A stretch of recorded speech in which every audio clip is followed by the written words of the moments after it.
some of whom are now making noise at the Speaker, will demand that the Speaker hears and bears them out as they are being mistreated by some of the machinations. Because I have seen the games that play out in the minority side. I have seen and observed and know the kind of games they play on each other and the kind of political moves that they make on each other. Today you think you're comfortable in a particular position.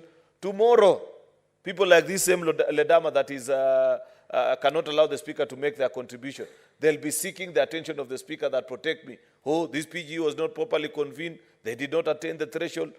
You know, Mr. Speaker, it is very basic that allow the Speaker to exercise his own independence, observe the matter that you have raised, and I believe in the course of time the Speaker will communicate. Otherwise, if we set a precedent, Mr. Speaker, where when you disagree with the ruling of a Speaker, you paralyze the business of the House, you raid the Speaker, you throw words at each other, we start chanting and singing and bringing all kind of picketing behavior into the House, then we will not have a Senate. This is a House of law and order.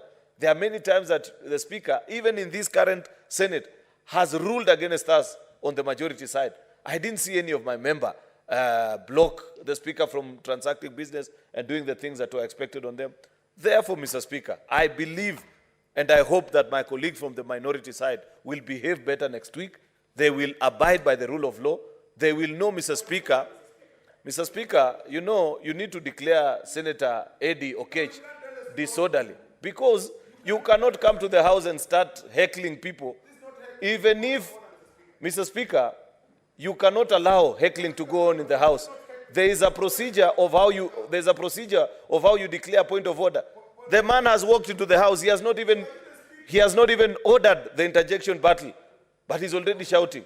Mr. Speaker, please protect the dignity of this House and send Eddie out of this House so that he can go and heckle outside. Senator Eddie, I would like to remind you of the standing orders of this House. Standing order number 121. You've just come in, you are yet to sit down, you are shouting, a colleague senator is on the floor, addressing the chair. Senator Eddie, relook at the provisions of Standing Order 121 C and F, and please behave. Majority Leader, conclude on your remarks. This is exactly what I'm talking about. The standing orders, Mr. Speaker, are very clear on how even a member, when you want to prosecute a standing order, behaves. You press the interjection button, you wait to catch the attention of the Speaker. You don't start shouting and disorienting everybody who's making a contribution. Mr. Speaker, can you protect the dignity of this House? I can see that Senator Eddie is urging. You know what he wants?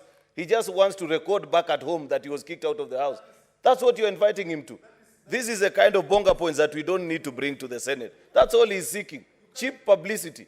Otherwise, Mr. Speaker, if you allow this kind of behavior, where members walk in, they disrupt others, we will not have a Senate.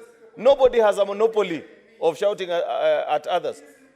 Mr. Speaker, sir, I urge my colleagues to leave to the expectation of the statement and follow through with the business as we have requested. Thank you for the chance, Mr. Speaker. Thank you very much, Majority Leader. For avoidance of doubt, honorable members, earlier on,